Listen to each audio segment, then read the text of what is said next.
रोम रोम भाइयों। देखिए मानक, मैं इसलिए जो है वो गंभीर नहीं हूँ कि युद्ध हो रहा है, बल्कि इसलिए गंभीर हूँ क्योंकि मैंने ईद के मौके पे जबरदस्त खाना खा लिया, एकदम यहाँ तक आ गया है। अबे साले, नया मुल्ला ज्यादा प्याज खाता है। मतलब ये सेकुलर फ्रॉड सेकुलरिज्म ऐसा हावी है कि डिबेट में कह रहे हैं कि ईद पे इतना खा लिए कि बोला नहीं जा रहा। हम मुसलमान वोटबंदी करता है, इस पर चर्चा करते हैं। अप्रकाश वोटबंदी करता है, इस पर चर्चा नहीं करते। क्यों नहीं करते? इतना भी बड़ा विद्वान पत्रकार हो, वो मुसलमान बोलता है और हिंदू जाति में बोलता है। हमारे यहाँ ऐसा ही होता है। शिया समुदाय का एक लगाव है ईरान के साथ, लेकिन इसका मतलब नहीं कि वो देशभक्त नहीं है। अरे कहना क्या चाहते हो? ये बताइए, चलो ठीक है, गाजा में बड़ी चिंता है, ईरान में बड़ी चिंता है, भारत में डेवलपमेंट को लेकर मुसलमान धरना प्रदर्शन क्यों नहीं करता भाई? तो जैसे मुसलमान कुछ बच के भाजपा को वोट दे देता है, वैसे कुछ बनिया है जो आशुतोष जी जैसे जो भाजपा के साथ नहीं खड़े होते। खत्म। दोस्तों नमस्कार। आज की इस डिबेट में आप देखेंगे आशुतोष गुप्ता, हर्षवर्धन त्रिपाठी के बीच बंगाल चुनाव और भारत के मुस्लिम वोट बैंक को लेकर जबरदस्त बहस। शुरुआत में ही आशुतोष अपना सेकुलरपना दिखाने के लिए बोलता है, आज ईद है, ज्यादा खा लिया हूँ, ठीक से बोल भी नहीं पा रहा हूँ। इसी पर हर्षवर्धन त्रिपाठी तुरंत तगड़ा जवाब देते हैं कि नया मुल्ला ज्यादा प्याज खाता है। लेकिन दोस्तों, इसके बाद भी आशुतोष मुसलमानों की चापलूसी करना नहीं छोड़ते।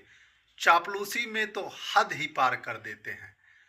अपर कास्ट को कट्टर बताना शुरू कर देते हैं और मुसलमानों को अपनी नज़र में पूरी तरह देशभक्त बताते हैं, जिस पर हर्षवर्धन त्रिपाठी उनकी जबरदस्त धुलाई कर देते हैं।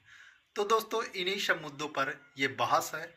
वीडियो बहुत ही जबरदस्त होने वाला है। आपसे निवेदन है, वीडियो को अंत तक ज़रूर देखें ताकि आप पूरी वीडियो को अच्छे से समझ सकें। और वीडियो पसंद आए तो वीडियो को लाइक, शेयर और चैनल को सब्सक्राइब करना ना भूलें। तो चलिए दोस्तों, शुरू करते हैं आज की बहस। आइए देखते हैं, बैठचंद मजा आएगा। ये आशुतोष, ये युद्ध के बीच चुनाव हो रहा है, युद्ध का असर पड़ेगा क्या? क्योंकि महंगाई भी हो रही है, सब जगह माहौल युद्ध का ही चल रहा है, चर्चा चुनाव की कम लगता है आपको बंगाल चुनाव में, असम में, बाकी राज्यों में ये मुद्दा एक हो सकता है युद्ध का या इसके असर का? देखिए मानक, मैं इसलिए जो है वो गंभीर नहीं हूँ कि युद्ध हो रहा है, बल्कि इसलिए गंभीर हूँ क्योंकि मैंने ईद के मौके पे जबरदस्त खाना खा लिया, एकदम यहाँ तक आ गया है। अबे साले, जो माफ करना, मैं जो आवाज भी नहीं निकल रही है मुंह से। देखिए, युद्ध कहीं भी हो, युद्ध तो हमेशा विनाशकारी होता है। युद्ध का कोई हल कभी नहीं होता, युद्ध कभी किसी समस्या का हल नहीं होता। और मुझे, क्योंकि युद्ध ईरान में हो रहा है और उसका बंगाल के चुनाव में क्या फर्क पड़ेगा, असम के चुनाव में क्या फर्क पड़ेगा, मुझे लगता नहीं। वहां के चुनाव जो वहां के लोकल मुद्दे होंगे उनके ऊपर होगा। तो वोटरों को ये लगेगा कि ममता जी ने या फिर हेमंता ने उनके लायक काम नहीं किया है, तो एक नाराजगी भी दिखाई पड़ी और कुछ लोग उससे सेटिस्फैक्शन भी दिखाई पड़ेंगे। तो असली चुनाव जो इन 5 राज्यों में होगा, उसका कोई असर वॉर का उतना नहीं पड़ेगा। अच्छा, आपको लगता है कि खामनेई की हत्या के बाद यहाँ जो मुस्लिम समुदाय में एक नाराजगी थी, फिर हिंदुस्तान की सरकार का शुरू में जो इजराइल की तरफ थोड़ा सा झुकना था, लगता है आपको कि मुस्लिम समुदाय में कुछ ये एक फैक्टर हो सकता है या विपक्षी दल इसका फायदा उठा सकते हैं? नहीं, उसका एक काउंटर सवाल ये हो सकता है, क्या यूजीसी की जो गाइडलाइंस आई थी उसकी वजह से अपर कास्ट नाराज होगा? देखिए, ये बहुत सिंपलिस्टिक मुद्दे होते हैं और उस वक्त तक के मुद्दे होते हैं। ईरान में युद्ध हो रहा है तो यहाँ का मुसलमान उससे क्यों जुड़ेगा या क्यों जुड़ना चाहेगा? हमको सिखा रिया है।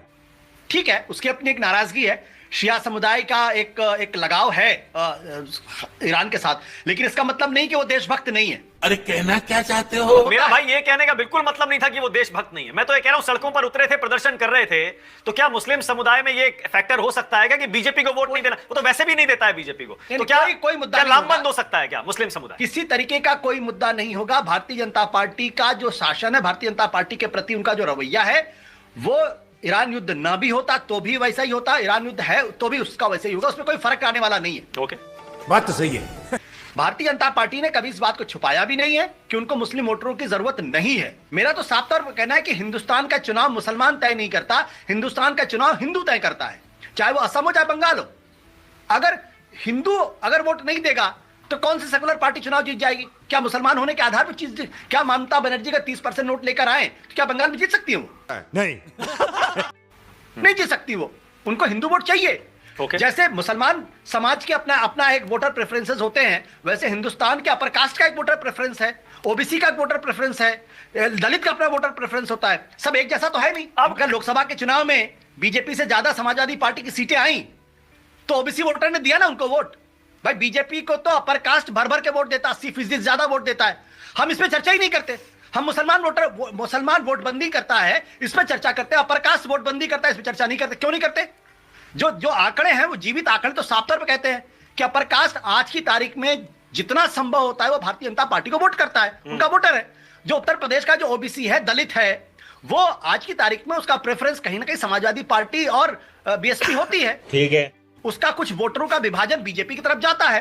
बीजेपी को जब बीजेपी को वोटर संख्या कम हो जाती है तो वो हार जाते हैं चुनाव। मेरा पॉइंट सिर्फ ये था, कोई प्रेफरेंस अब आशुतोष कहां रह गया? भाई बीएसपी का हाल देख लीजिए, या समाजवादी पार्टी जो ओबीसी का एक सबसे बड़ा दल होने का दावा भरती थी, अब कहां रह गया? तो सबको वोट दो समाज के बहुत क्लियर प्रेफरेंसेस हैं। दो, मुस्लिम समाज जो भारतीय जनता पार्टी को वोट नहीं करता, हाँ। और अपर कास्ट जो भारतीय जनता पार्टी को वोट करता है। करेक्ट। उत्तर प्रदेश में सीएसडीएस का डेटा यह कहता है कि 88% ब्राह्मण बीजेपी को वोट करते हैं, 84% जो ठाकुर छत्री जो है वो बीजेपी को वोट करते हैं, और जो आपका बनिया समाज है, वैश्य समाज है, वो 82% वोट करता है। कौन है ये लोग? कहां से आते हैं? हमसे और मुसलमान समाज ने उत्तर प्रदेश के अंदर सीएसडीएस सर्वे के हिसाब से सिर्फ 70 या 72% तो इंडिया गठबंधन को वोट किया था। तो मुस्लिम समाज से ज्यादा कट्टर तरीके से वोटिंग जो होती है वो अपर कास्ट कर रहा बीजेपी के लिए। हम उसकी चर्चा क्यों नहीं करते भाई? नहीं करनी चाहिए, बिल्कुल करनी चाहिए। उत्तर प्रदेश के अंदर अपर कास्ट 19% है, 19 से 20% के आसपास है। ठीक। हम सिर्फ मुसलमानों को लेकर क्यों चर्चा करते हैं बार बार? अपर कास्ट के बारे में भी चर्चा करें ना कि अपर कास्ट कैसे वोट कर रहा है, उसका वोटिंग, वो क्यों बीजेपी को वोट करता है बार बार? रुको जरा, सबर करो। देखिए, भारतीय जनता पार्टी की जो पूरी पॉलिटिक्स है, हाँ। वो मुसलमानों के खिलाफ पॉलिटिक्स है। अब इस पर आपत्ति हो सकती है लोगों को, लेकिन मैं तो साफ तौर पर कहता हूं, तो जो समाज बीजेपी को वोट करता है वो बीजेपी की पॉलिटिक्स को समझ के वोट करता है। सही बात यह है, उसमें कहीं बटपन तो लेकिन है ही नहीं किसी तरीके। अब क्या ये भी ओवर सिंपलिस्टिक एक असेसमेंट नहीं है आशुतोष कि जो भी आदमी बीजेपी को वोट कर रहा है वो बीजेपी की एंटी मुस्लिम पॉलिसीज को सपोर्ट करता है?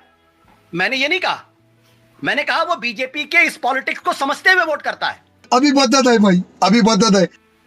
मैंने बिल्कुल नहीं कहा कि वो बीजेपी के एंटी मुस्लिम पॉलिटिक्स को लेकर वोट करता है, लेकिन बीजेपी की पॉलिटिक्स ये है, और मैं तो डेटा दे रहा हूं ना।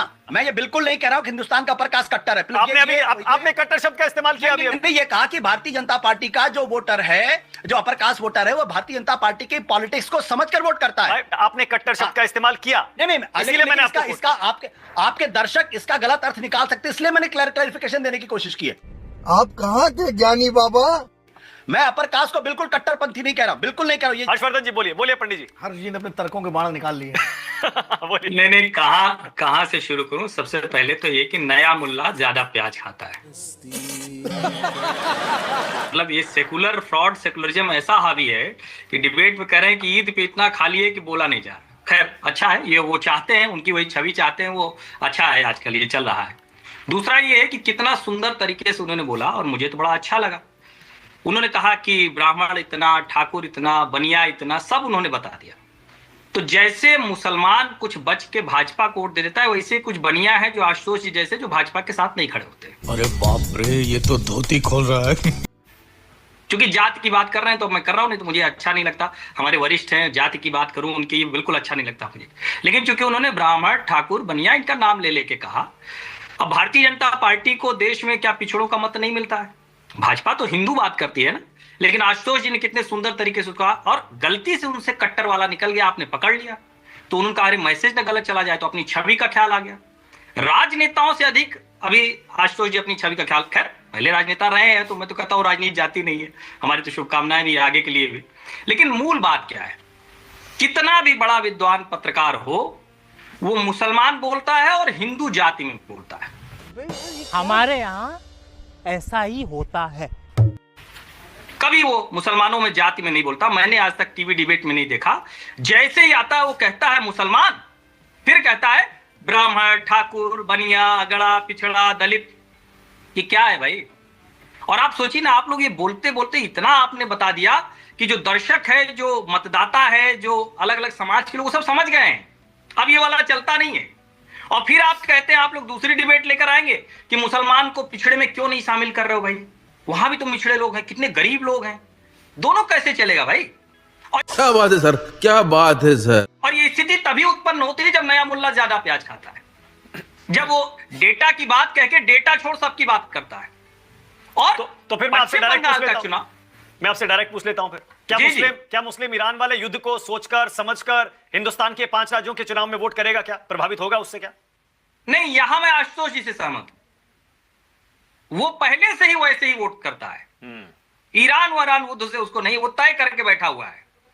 अब उसके लिए कट्टर पता नहीं आशुतोष जी कहते हैं कि नहीं कहते हैं, लेकिन वो तय करके बैठा हुआ है, उसकी लाइन क्लियर है। और मुझे लगता है कि ये सबका लोकतंत्र में अधिकार है। लेकिन ये सवाल हम लोग बार बार पूछें कि अच्छा ये बताइए, चलो ठीक है, गाजा में बड़ी चिंता है, ईरान में बड़ी चिंता है, भारत में डेवलपमेंट को लेकर मुसलमान धरना प्रदर्शन क्यों नहीं करता भाई? पश्चिम बंगाल में फैक्ट्रियां बंद हो गई, वहां के लोगों के रोजगार खत्म हो गए। पहले हमारे उत्तर प्रदेश से ज्यादातर लोग बंबई और दिल्ली और दूसरी जगह जाने के बजाय कलकत्ता जाते थे। हर परिवार में 3 पीढ़ी पहले, 2 पीढ़ी पहले अगर कोई गया है काम करने तो कलकत्ता गया है। क्यों नहीं जाते भाई? अब फैक्ट्रियां बंद हो गई, आज तक उसकी चर्चा हमने विद्वानों को टीवी पर करते हुए देखा ही नहीं। दोस्तों, हमें उम्मीद है आज की यह डिबेट आपको जरूर पसंद आई होगी। आप इस पूरे मामले को कैसे देखते हैं? इस वीडियो के बारे में आपकी क्या राय है? हमें कमेंट में ज़रूर बताइएगा। आपकी राय हमारे लिए बहुत महत्वपूर्ण है। और अगर आपको ऐसी ही तेज और दिलचस्प डिबेट वाली वीडियो देखना पसंद है तो आप हमारे चैनल को लाइक, शेयर और सब्सक्राइब करना बिल्कुल ना भूलें। हम आपसे फिर मिलेंगे एक नई और ज़बरदस्त वीडियो के साथ। तब तक के लिए धन्यवाद।